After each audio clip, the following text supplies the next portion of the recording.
নমস্কার, আমোদরিয়া নিউজে আপনাদের স্বাগত। আজকে একটা অন্যরকম খবর নিয়ে আপনাদের কাছে এসেছি।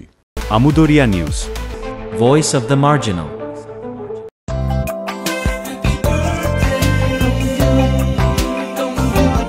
জন্মদিন উপলক্ষে রক্তদান। জন্মদিন উপলক্ষে রক্তদান কেভিও ও যাযাবর ক্লাবের যৌথ উদ্যোগে। শুভ্র চক্রবর্তীর জন্মদিন উপলক্ষে রক্তদান শিবির হল আলিপুরদুয়ার জেলায়। সহযোগিতার হাত বাড়িয়ে দিয়েছেন বার্থডে বয় শুভ্র চক্রবর্তী, নিজেও রক্তদান করলেন। এখনো পর্যন্ত 14 বার রক্তদান করেছেন তিনি।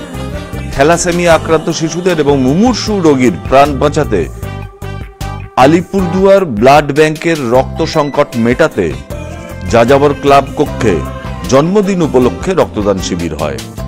51 জন মানুষ রক্তদান করেন, এর মধ্যে 9 জন মহিলা রক্তদান করেছেন। রক্তদাতাদের হাতে রক্তযোদ্ধা সম্মান তুলে দিলেন ক্লাবের এবং সংগঠনের সদস্যরা। জানা গেছে সমস্ত রক্ত তাঁরা আলিপুর সরকারি ব্লাড ব্যাংকের হাতে তুলে দিয়েছেন। দাদা যাযাবর ক্লাব এবং উদ্যোগে মূল্যবান রক্ত সম্পদ দান করলেন 30 বার। আমি ভাইস চেয়ারম্যান শঙ্কর রায় দাদাকে সার্টিফিকেট এবং মেমন্টো তুলে দিলাম উৎসাহ দেওয়ার জন্য। রক্তযোদ্ধা সম্মান দাদাদের তুলে দিলাম। এইভাবেই মানুষের পাশে থাকুক, মানুষের সঙ্গে থাকুক।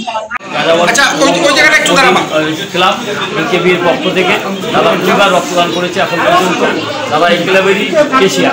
দাদাকে রক্তযোদ্ধা সম্মান আমি এবং আমার বৌদি মিলে যাযাবর ক্লাবে বিভিন্ন মানবিক কর্মকাণ্ডে উৎসাহিত করার জন্য সম্মান জ্ঞাপন করছে কুচবিহারের আস্থা ফাউন্ডেশনের কর্ণধার অক্সিজেন ম্যান শঙ্কর। সমাজগুলির একজন সদস্য কেভিও, সেই 14তম তার মূল্যবান রক্ত দান করলেন আজকে যাযাবর ক্লাবের উপরতলায়। তার মূল্যবান রক্ত আলিপুর ব্লাড ব্যাংকে দিল। তার মূল্যবান রক্তদানের জন্য সংগঠনের পক্ষ থেকে একটি মেমন্টো, একটা সার্টিফিকেট তুলে দেওয়া হচ্ছে।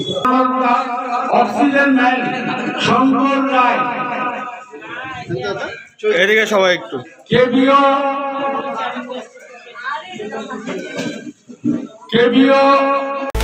আমোদরিয়া news, voice of the marginal.